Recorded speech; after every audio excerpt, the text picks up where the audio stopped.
Justin Seeker asked, how is it dating now there on Saipan? Is it still soft going or hard to find dating for US citizens with others from other countries who are there? And do they approach you like they do in the Philippines and Thailand? I know there people here are from the same place, but didn't know how they act out there on Saipan. Okay, so really interesting question, and I'll give you some context.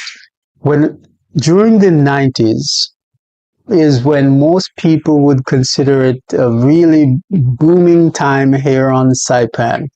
We had the garment factories that were in operation. We had flights from Japan. We had many thousands of Japanese tourists coming to the island. So there were women from China and Vietnam and Thailand working in the garment factories. So many men. It was considered one of the best kept secrets for single men here, in the world.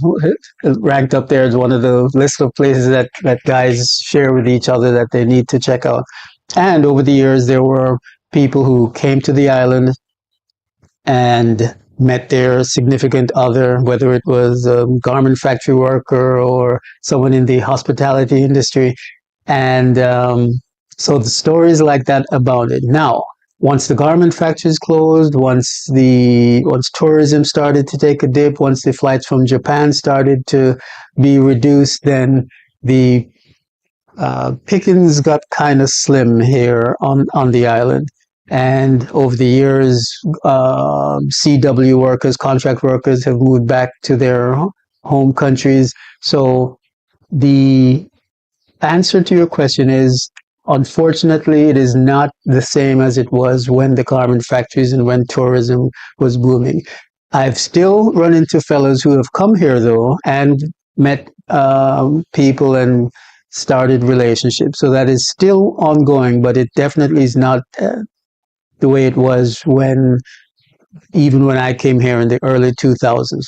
Now, with that said, I would suggest, however, that, and I've suggested this before, that if you're coming to this side of the world with an interest in finding someone to spend time with, that you not limit yourself to Saipan only, to the CNMI only.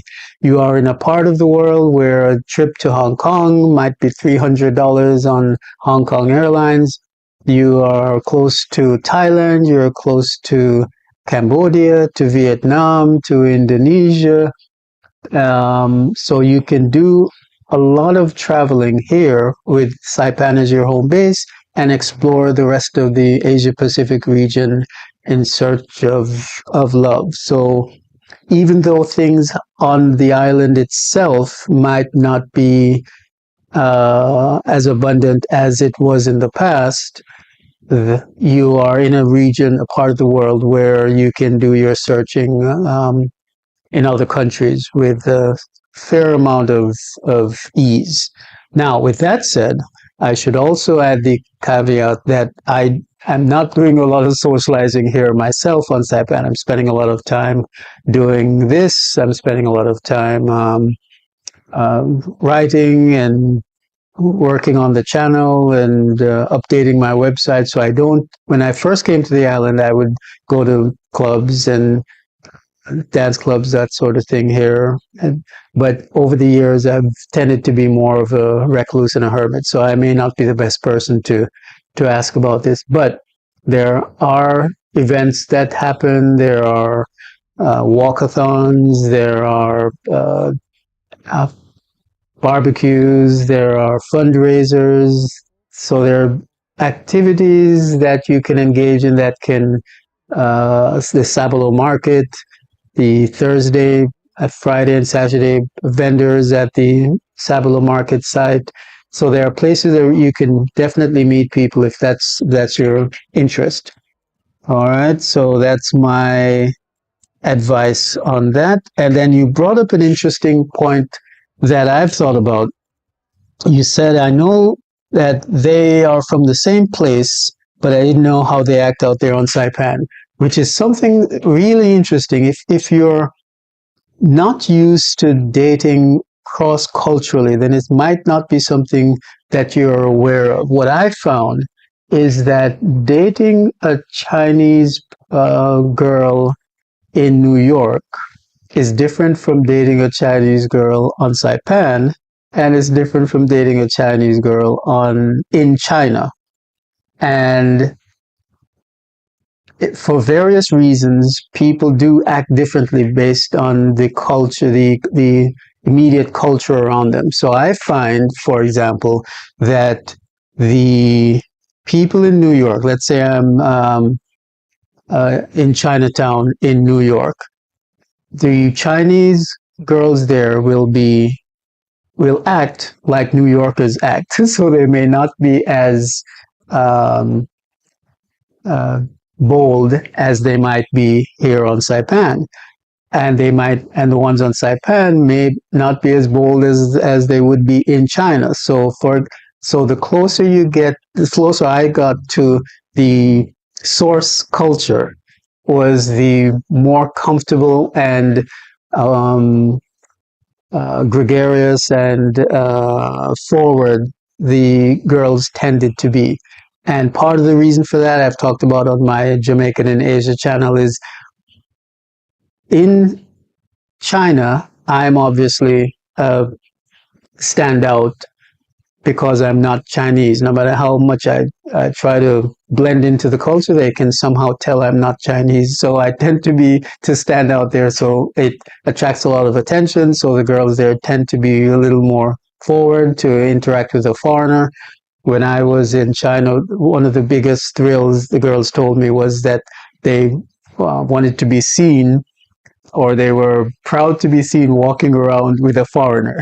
Having a foreign friend was something that made them feel special. One girl actually told me that. She said, I feel so special.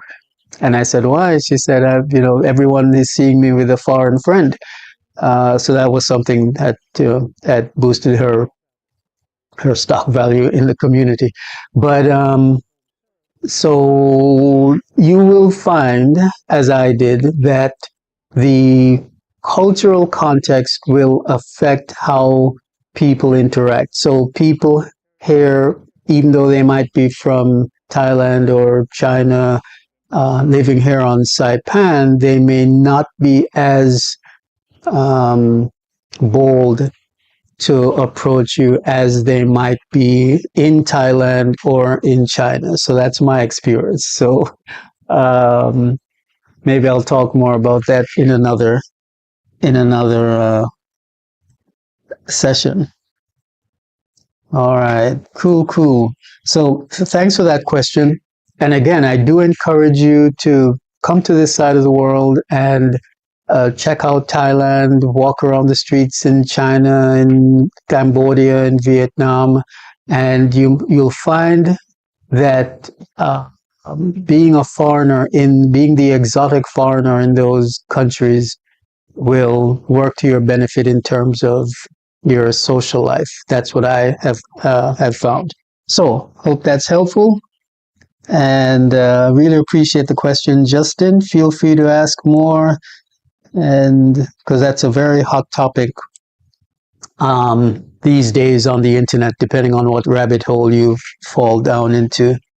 All right, so with that said, I'm going to wrap things up. Thanks a lot for checking in. And if you're interested in getting a copy of the relocation guide and you don't want to use your credit card or debit card, you can email me at walt@discoversaipan.com, and I'll send you a link to either pay by Zelle or by PayPal, and you can get the relocation guide that way. So thanks for checking in, guys. I will see you in the next live stream. Feel free to ask any of your questions. If you're watching this after the actual broadcast, feel free to leave your questions in the comments or under the comments of any other video on the channel, and I will compile them and answer them in the next live stream. So with that said, thanks a lot. I'll see you in the next video. Subscribe. You know what the man said.